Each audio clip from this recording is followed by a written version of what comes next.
another one of our very favorite recipes. Last week I did baked oatmeal. Today I'm doing banana bread, and we're also doing some banana muffins. I use the same recipe for both. I have a great big bowl here because we are going to make a double batch. When I get bananas on a great deal, I will then freeze them and then thaw them out to use in banana bread. And yes, they're super watery, but that is okay because that's what you need. You want a really mushy banana for a really great banana bread. So we love to have banana bread with chocolate chips in it, but I'm out of chocolate chips right now, so we're just gonna make a plain banana bread. Okay, so we're gonna do 4 cups of whole wheat flour.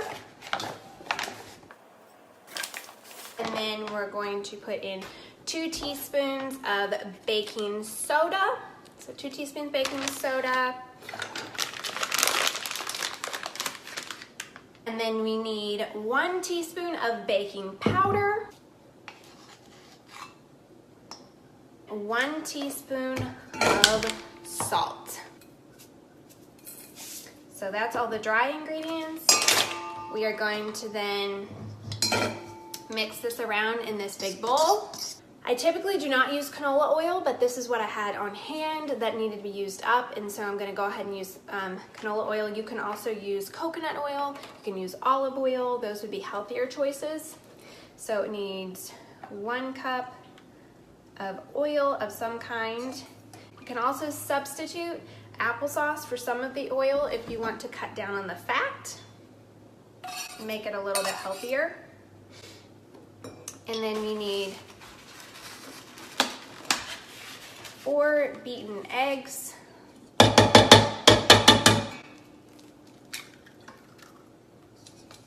so I'm going to beat the eggs up in the oil.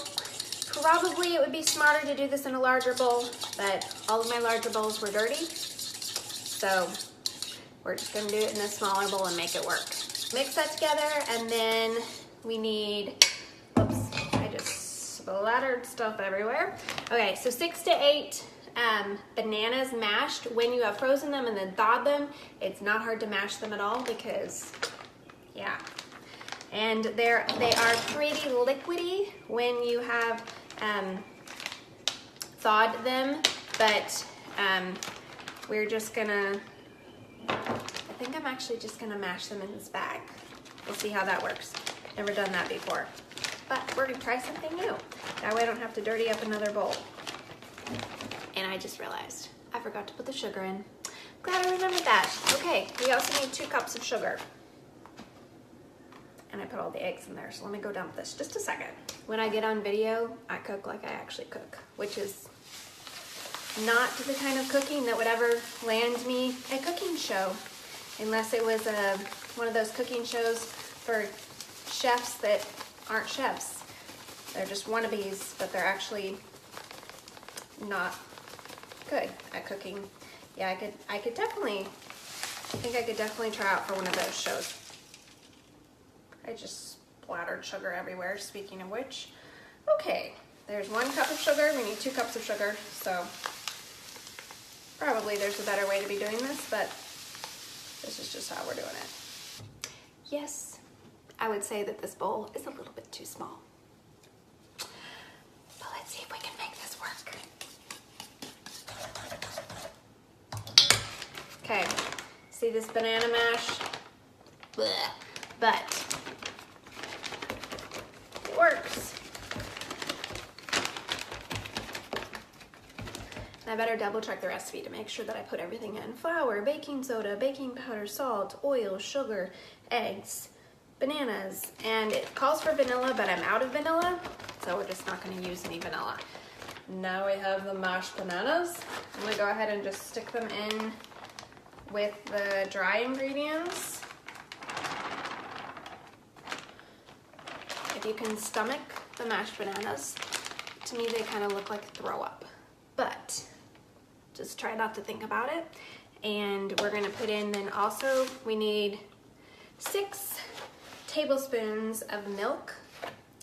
I'm going to see if I can put it in this bowl. 5, 6. Okay, so we're just gonna stir this around, and then we're gonna mix it in with the dry ingredients. you will be done. Okay, so we have the bananas in there, the mashed bananas, we have the flour, and now I'm gonna put this oil, sugar, egg mixture in here, and then we are going to mix it all around. Okay, so there we go. If you notice that it's a little bit darker, that is because I used all whole wheat flour, but I promise you it will still taste just as yummy with all whole wheat flour. I already greased my muffin tins, so I'm gonna start with the muffin tins. I'm gonna fill those up.